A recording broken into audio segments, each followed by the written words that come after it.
Greetings and welcome once again to legalizefreedom.com.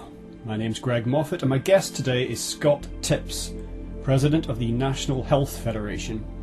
Scott is with us today to discuss a number of issues around health freedom, including Codex Alimentarius and the increasingly draconian restrictions being placed on vitamins and other food supplements, and what this means for the growing number of people who are proactively taking care of their own health in an attempt to avoid the institutionalized healthcare establishment, which all too frequently holds the interests of pharmaceutical corporations and other transnational business interests over those of individual patients. Hello and welcome, Scott Tipps, and thank you very much for joining us today on legalizefreedom.com. Well, thank you, Greg. It's nice to be here. Now, we're going to be talking today all about Codex Alimentarius, which we'll come to in a moment. But just for the benefit of listeners who may not be familiar with you and your work, perhaps you could just give us an overview of the National Health Federation and what it does.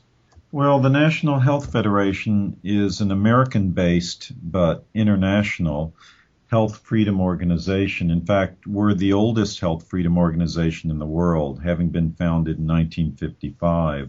The original founders are no longer with us, but we carry on their mission, which is basically to promote the right of individuals, such as you and me, to consume whatever foods and take whatever alternative, complementary medicinal elements that we wish, including dietary supplements. And we are quite energetic about protecting those rights. But this also goes beyond that. It also includes your right not to be poisoned, such as fluoridation in the water supply, these mandatory vaccines with all their toxic elements inside them that have definitely, thanks to the works of Andrew Wakefield and others, have been linked to triggering autism across the autistic spectrum in individuals, especially young boys and young girls.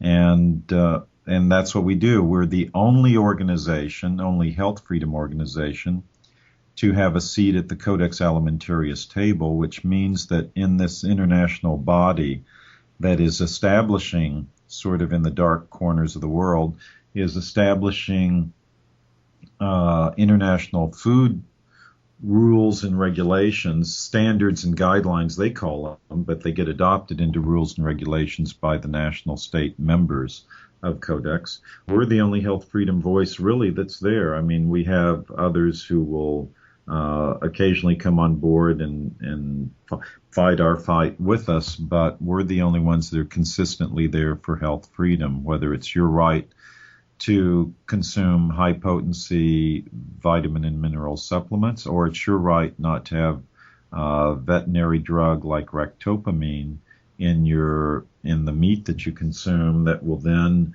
act as a steroid on your own system, just as it did on the animals. So it runs the whole gambit, and we have members in 20 different countries. I'm the president of the organization currently, and I'm also probably its chief spokesman.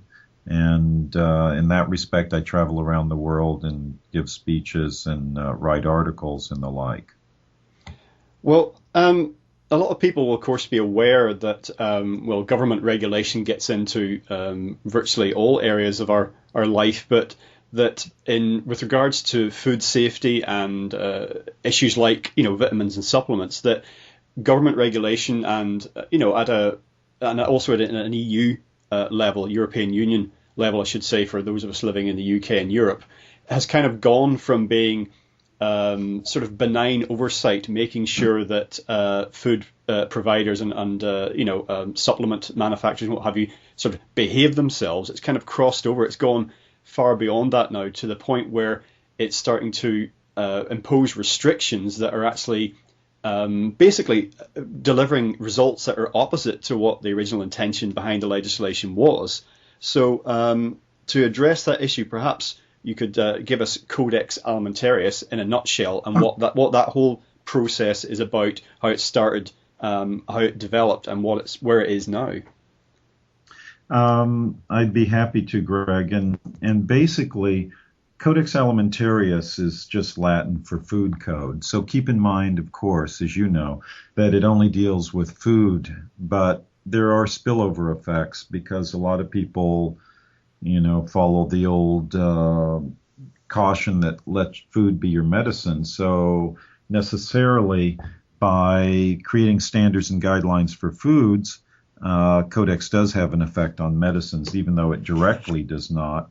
Indirectly, at the very least, it does. But be that as it may, the the reach of Codex is worldwide. 99% of the world's population is affected by it. 99% of the countries in the world are members of Codex Alimentarius. So what is it? It was created in the early 60s, 1960s, under the auspices of the Food and Agriculture Organization and the World Health Organization. They wanted to create a body, and it started in a very sleepy way.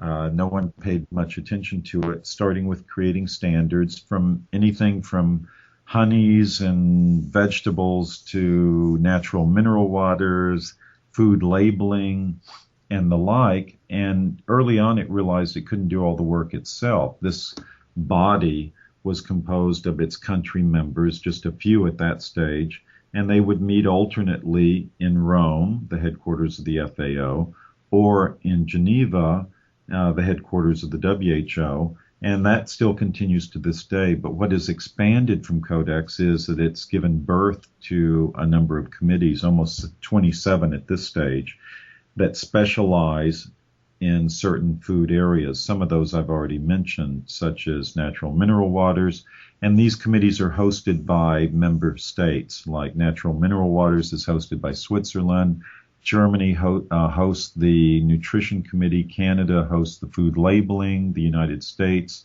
hosts food hygiene, China hosts food additives, the Netherlands will host contaminants in food, the French host the General Principles Committee, and so on. The list goes on, and I won't cover everything because we'd be here all day, but the important thing to know is that these committees do the hard work that then results in a standard being created or a guideline.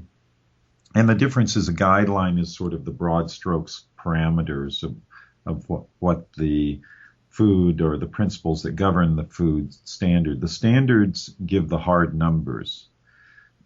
For example, one of the things that NHF fought so hard 2.5 years ago in Dusseldorf at the Codex Committee on Nutrition and Foods for Special Dietary Uses, with the tongue-tripping acronym of CCNFSDU, is some nutrient reference values, which are recommended daily allowances that are basically establishing the amounts that represent 100% of the RDA, or in some countries RDI, and now they're calling them NRVs. That's your recommended daily intake, basically, isn't it? Exactly. And we fought that. NHF fought that. I fought that on behalf of NHF at the Dusseldorf meeting in November 2009 because I saw they'd come up with a plan to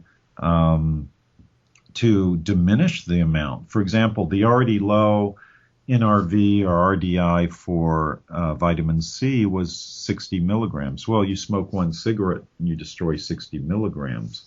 And the funny thing is that the Australian delegate had this brilliant idea to lower it to 45 milligrams, which is ludicrous, to also lower the amount of vitamin A as well, to lower the amount of magnesium while simultaneously increasing the amount of calcium, which is a recipe for disaster right there.